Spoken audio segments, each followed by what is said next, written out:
तिरंगा यात्रा पर कांग्रेस का वार। प्रमोद तिवारी बोले, वो आतंकी कहां हैं जिन्होंने हमला किया था। ऑपरेशन सिंदूर की सफलता के बाद भारतीय जनता पार्टी बीजेपी देश भर में तिरंगा यात्रा निकाल रही है। इसी क्रम में उत्तर प्रदेश की राजधानी लखनऊ में मुख्यमंत्री योगी आदित्यनाथ ने आज भारत शौर्य तिरंगा यात्रा का शुभारंभ किया, जिसमें भारतीय सेना के शौर्य को नमन करते हुए प्रधानमंत्री नरेंद्र मोदी की भूमिका की जमकर प्रशंसा की गई। कांग्रेस के वरिष्ठ नेता और राज्यसभा में डिप्टी लीडर प्रमोद तिवारी ने बीजेपी पर ऑपरेशन सिंदूर के नाम पर राजनीतिक लाभ उठाने का गंभीर आरोप लगाया। उन्होंने पूछा कि अगर ऑपरेशन सफल रहा तो उन आतंकियों का क्या हुआ जिन्होंने पहलगाम में हमला किया था। सेना के साथ है लेकिन राजनीति नहीं चलेगी। प्रमोद तिवारी ने कहा, कांग्रेस आतंकवाद के खिलाफ इस लड़ाई में भारतीय सेना और देश के साथ मजबूती से खड़ी है, लेकिन जो लड़ाई हमारे जवानों ने लड़ी है उसे बीजेपी अपनी पार्टी का प्रचार माध्यम न बनाई।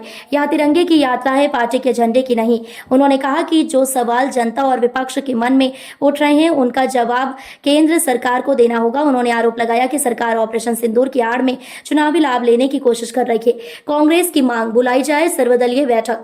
कांग्रेस नेता ने प्रधानमंत्री नरेंद्र मोदी से जल्द ही एक सर्वदलीय बैठक बुलाने की मांग की है, जिसमें विपक्ष को जानकारी दी जाए कि ऑपरेशन सिंदूर का अंतिम लक्ष्य क्या था। पाकिस्तान में हुए एयर स्ट्राइक में कितने आतंकी मारे गए।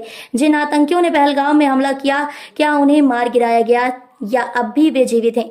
ऑपरेशन सिंदूर को बीच में रोककर सीजफायर का ऐलान क्यों किया गया। प्रमोद तिवारी ने कहा कि जब देश एक युद्ध जैसे स्थिति से गुजरता है तो विपक्ष को अंधेरे में रखना लोकतंत्र के हित में नहीं है। तिरंगा सबका है, सिर्फ भाजपा का नहीं। कांग्रेस नेता ने तिरंगा यात्रा को लेकर कहा कि तिरंगा हर भारतवासी का है, सिर्फ बीजेपी का नहीं। उन्होंने आरोप लगाया कि पार्टी तिरंगे के नाम पर राजनीति रैली कर रही है, जिसमें सेना का नाम लेकर वोट बटोरने की कोशिश की जा रही है। उन्होंने कहा, जिस तरह प्रधानमंत्री मोदी और बीजेपी नेता तिरंगे के नाम पर रैली निकाल रहे हैं, उससे ऐसा लग रहा है कि मानो सिर्फ वही देशभक्त